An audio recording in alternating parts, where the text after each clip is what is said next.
नमस्कार, आप देख रहे हैं आवाज न्यूज। मैं हूं वीना से। आवाज न्यूज पर खबर दिखाए जाने के बाद लखनपुर पुलिस अवैध कोयला खनन पर रोक लगाने सक्रिय हो गई। पुलिस की टीम अवैध कोयला उत्खनन के खिलाफ ताबड़तोड़ कार्यवाही कर रही है।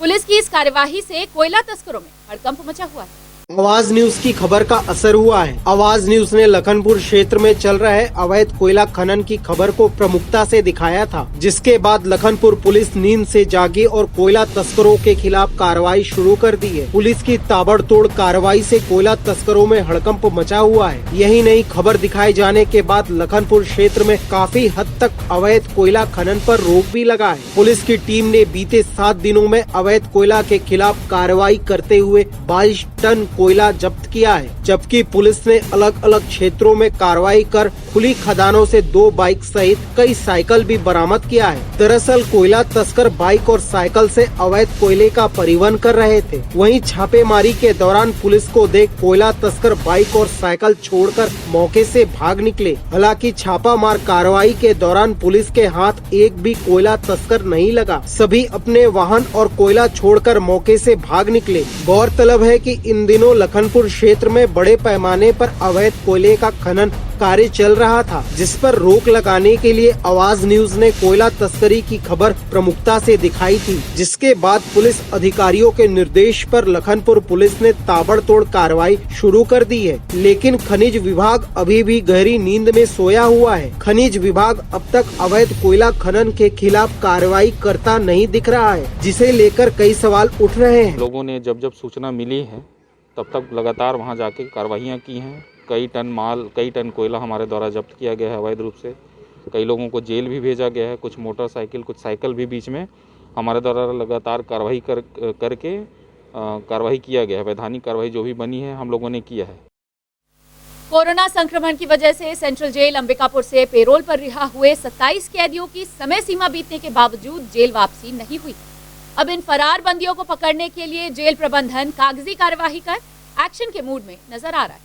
कोरोना संक्रमण के प्रारंभिक काल में जेल में बंद बंदियों की संख्या कम करने, पैरोल पर रिहाई व अपराध की प्रवृत्ति के अनुसार जमानत पर जोर दिया गया था। इसी कड़ी में केंद्रीय जेल अंबिकापुर में क्षमता से अधिक कैदी बंदियों को देखते हुए सुप्रीम कोर्ट और प्रदेश सरकार के गृह जेल विभाग से मिले निर्देश के पालन में जेल प्रबंधन की ओर से पैरोल पर रिहाई का लाभ 215 बंदियों को दिया गया था। इनमें से 2 बंदियों की घर में रहते मौत हो चुकी है, जबकि 3 जमानत पर रिहा हुए हैं। 183 बंदी निर्धारित समय में जेल में आमद दे चुके हैं, जबकि 27 बंदी ऐसे हैं जो वापसी का समय बीतने के बाद भी जेल प्रबंधन के संपर्क से दूर हैं। वहीं जेल प्रबंधन का भी इनसे संपर्क नहीं हो पा रहा है। ऐसे में जेल प्रबंधन संबंधित बंदियों को फरार मानते हुए इन्हें धारा 224 के तहत गिरफ्तार कर जेल दाखिल करने के लिए संबंधित क्षेत्र के थाना प्रभारियों से पत्राचार कर चुका है। वहीं जिन्होंने इन बंदियों की जमानत ली थी, उनकी जमानत जब्त करने की कार्रवाई के लिए तहसीलदार को भी जेल प्रबंधन ने पत्र प्रेषित किया है। केंद्रीय जेल के अधीक्षक राजेंद्र गायकवाड़ ने बताया कि कोरोना संक्रमण काल में बंदियों के स्वास्थ्य सुरक्षा को ध्यान में रखते हुए न्यायालय एवं राज्य सरकार ने पैरोल व जमानत पर बंदियों की रिहाई का बेहतर अवसर प्रदान किया था। बंदियों को रिहाई के समय निर्देश दिए गए थे कि वे जेल प्रबंधन के संपर्क में रहेंगे और जेल वापसी की तिथि निर्धारित होने पर पुनः जेल में नियम अनुसार आमद दर्ज कराएंगे, ताकि कोविड जांच के बाद जरूरत पड़ने पर उन्हें समुचित उपचार सुविधा उपलब्ध कराया जा सके। निर्देश का पालन करते हुए कई बंदी तो निर्धारित समय में जेल वापस आ गए, लेकिन 27 बंदियों की वापसी नहीं हुई है। वहीं फरार बंदी जेल प्रबंधन के संपर्क से दूर हैं। 23 जनवरी तक इन बंदियों की वापसी नहीं होने के बाद भी जेल प्रबंधन ने 1 सप्ताह इंतजार कर इन्हें संपर्क करने की कोशिश की, लेकिन सारे प्रयास विफल होने के बाद जेल प्रबंधन ने इन बंदियों के गृह क्षेत्र के थाना प्रभारियों को लिखित पत्र भेजकर फरार बंदियों को पुनः गिरफ्तार कर न्यायिक हिरासत में पेश करने पत्र लिखा है, ताकि इन्हें जेल दाखिल कराया जा सके। प्रकरण ये है कि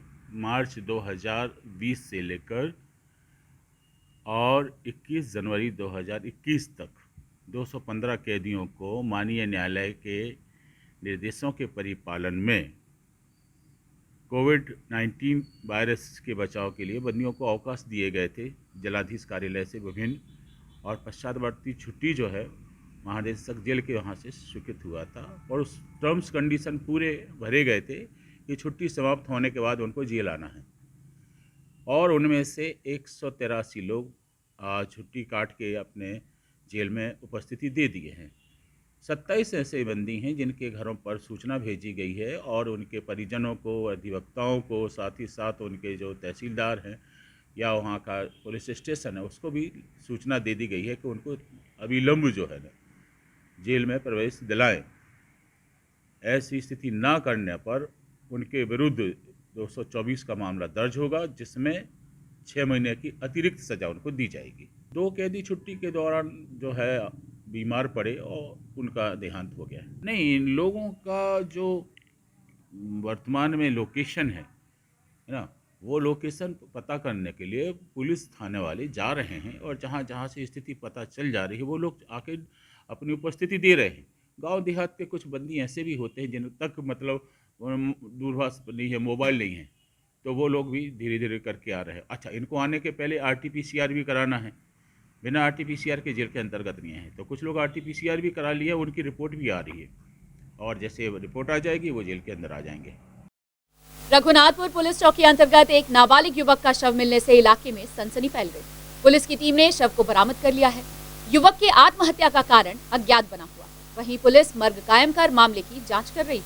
रघुनाथपुर पुलिस चौकी अंतर्गत ग्राम अस्कला अमापारा में एक नाबालिग युवक ने फांसी लगाकर अपनी जान दे दी। पुलिस के अनुसार युवक रविवार को गन्ने की फसल काटने माता पिता के साथ खेत गया हुआ था। वहीं शाम करीब 6 बजे सभी घर वापस लौट आए। इसके बाद युवक घूमने का बहाना बनाकर घर से चला गया, लेकिन वह देर रात तक घर नहीं लौटा। वहीं युवक के घर नहीं लौटने से परेशान होकर परिजन उसकी खोजबीन शुरू कर दिए। इधर युवक का चचेरा भाई उसे खोजते हुए निर्माणाधीन मकान में पहुंच गया। जब उसने लाइट जलाकर देखा तो उसके होश उड़ गए। युवक फांसी के फंदे पर झूल रहा था और उसकी मौत हो चुकी थी। युवक का शव मिलते ही परिजन भी मौके पर पहुंच गए। इसके बाद परिजनों ने घटना की सूचना रघुनाथपुर पुलिस को दी। इधर घटना की सूचना लगते ही रघुनाथपुर पुलिस की टीम मौके पर पहुंचकर शव को बरामद किया और पंचनामा पश्चात पुलिस ने शव को PM के लिए भेज दिया। वहीं नाबालिग युवक के आत्महत्या करने का कारण अज्ञात बना हुआ है। पुलिस मर्ग कायम कर मामले की जांच कर रही है। खबरों का सिलसिला जारी रहेगा। लौटते हैं एक छोटे से ब्रेक के बाद।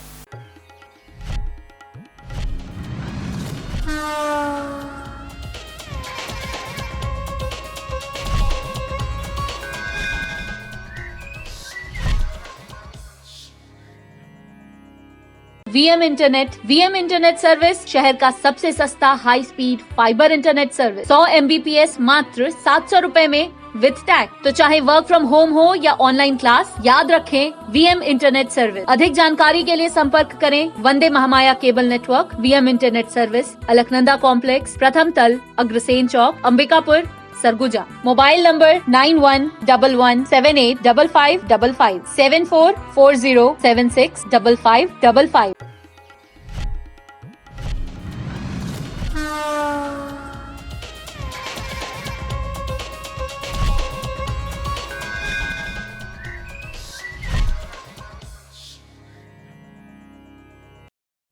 ब्रेक के बाद आपका स्वागत है। सूरजपुर जिले में प्रेम नगर में आए दिन भालू के हमले से ग्रामीण दहशत में रहते हैं। इसी कड़ी में एक और मामला सामने आया है, जहां जंगल में लकड़ी बीनने गए एक ग्रामीण पर भालू ने हमला कर दिया। वहीं गंभीर हालत में पीड़ित को इलाज के लिए अस्पताल में भर्ती कराया गया है। जंगली भालू के हमले से एक ग्रामीण गंभीर रूप से घायल हो गया, जिसका इलाज सूरजपुर जिला अस्पताल में चल रहा है। मामला प्रेमनगर विकास खंड के ग्राम खजुरी चितकई जंगल का है। दरअसल ग्राम चितकई निवासी 65 वर्षीय देव नारायण गौड़ रविवार की सुबह जंगल में लकड़ी लेने गया था। इसी दौरान जंगल में भालू ने अचानक ग्रामीण पर हमला कर दिया। भालू के हमले से ग्रामीण बुरी तरह जख्मी हो गया। वहीं ग्रामीण अपनी जान बचाकर जैसे तैसे मौके से भाग निकला। इसके बाद परिजन उसे इलाज के लिए प्रेमनगर अस्पताल लेकर गए। यहाँ उसकी हालत गंभीर देख प्राथमिक उपचार के बाद चिकित्सकों ने उसे सूरजपुर अस्पताल रेफर कर दिया। इधर घटना की सूचना मिलते ही वन विभाग के अधिकारियों ने पीड़ित को 5000 रुपए नगद सहायता राशि प्रदान किया है। हम सवेरे 9 बजे गैन लकड़ी भाई फुलकोना से गैन का भालू हम थोड़े जानत रहे कि भालू भुंदरा भीतर है। अब ये जो उमें गई उमर संग में रही थे, उमें गई तो हमें भालवे में सोच के आए, तो भालवे में गदरा भीतर देखे नहीं पाए। अब पहुंच गए भालू मोड़ ऊपर, झपक गए, देखकर हाँ मतलब उठा के पटक दी। पटके के बाद में ओकर पीछे बच्चा रही, वो बच्चा क्वार क्वार करी सो झरिया भीतर, तो ओकर बा कूदिस बच्चा बार तैसे में दोंग पाए, मैं भागे तो हमार जान बची। सरगुजा जिले में धान खरीदी के बाद अब धान के उठाव में हो रही देरी से समिति प्रबंधक चिंतित नजर आ रहे हैं। समय से धान का उठाव अगर खरीदी केंद्रों से नहीं किया गया तो धान के शॉर्टेज की रिकवरी समिति प्रबंधकों से होगी। इस बात से चिंतित समिति प्रबंधकों ने जिला विपणन अधिकारी को ज्ञापन सौंपकर जाम पड़े धान के जल्द उठाव की मांग की है।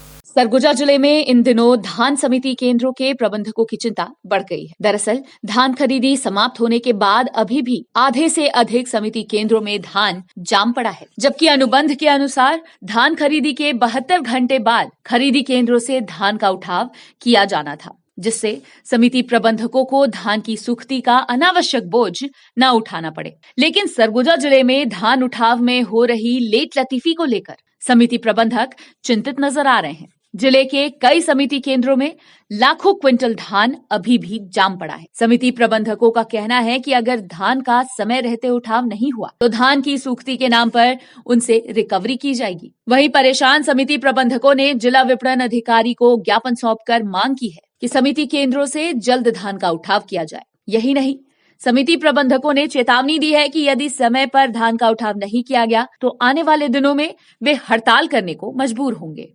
हम लोगों का धान उठाव नहीं हो रहा है और धान नहीं उठाव होगा तो हम लोगों के ऊपर बहुत ज़्यादा नुकसान हो जाएगा। और धान मौसम का ख़राब और धूप भी कर रहा है, धान सूख रहा है, और अगर धान का सही समय पर उठाव नहीं हुआ तो हम लोगों के ऊपर बहुत बड़ा रिकवरी निकल जाएगा। हम लोग आए हैं कलेक्टर साहब और डीएमओ साहब और फूड ऑफिस में ज्ञापन देने उठाव के संबंध में। हम लोगों के ऊपर बहुत बड़ा रिकवरी निकल जाएगा और हम लोग 5 से 10 हज़ार रुपये का वेतन पाने वाले हम लोग कहाँ से भर पाएंगे। सरगुजा दौरे पर पहुंची केंद्रीय राज्य मंत्री रेणुका सिंह ने छत्तीसगढ़ की भूपेश सरकार पर जमकर हमला बोला। साथ ही इन दिनों किसानों के साथ हुई घटनाओं का जिम्मेदार प्रदेश सरकार को बताया है। सरगुजा भाजपा कार्यालय में आयोजित प्रेस वार्ता में केंद्रीय मंत्री रेणुका सिंह ने जिले के सीतापुर में बीते दिनों हुए सहकारी समिति के कंप्यूटर ऑपरेटर की हत्या पर दुख जताया। उन्होंने छत्तीसगढ़ की कांग्रेस सरकार को किसानों के प्रति लापरवाह बताते हुए कहा, 2018 में बनी कांग्रेस सरकार किसानों के दम पर सत्ता में आई है। कांग्रेस के द्वारा बड़े बड़े वायदे किए गए, लेकिन किसान आज भी खुश नहीं है। केंद्रीय मंत्री ने कहा कि पहले किसान आत्महत्या कर रहे थे, अब किसानों का गुस्सा कर्मचारियों पर उतरा है। छत्तीसगढ़ की सरकार किसानों के प्रति गंभीर नहीं है, इसलिए इस तरह की घटनाएं घट रही हैं।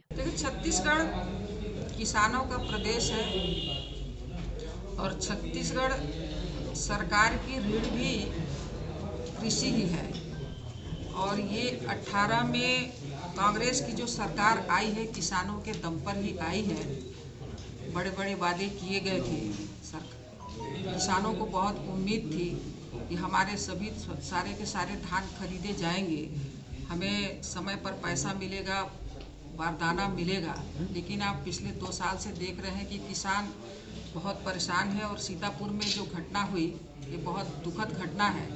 इसके पहले किसान आत्महत्या कर रहे थे और ये पहली बार ऐसा हुआ कि किसान का गुस्सा उस कर्मचारी पर उतरा। ये भी बहुत दुखद घटना है।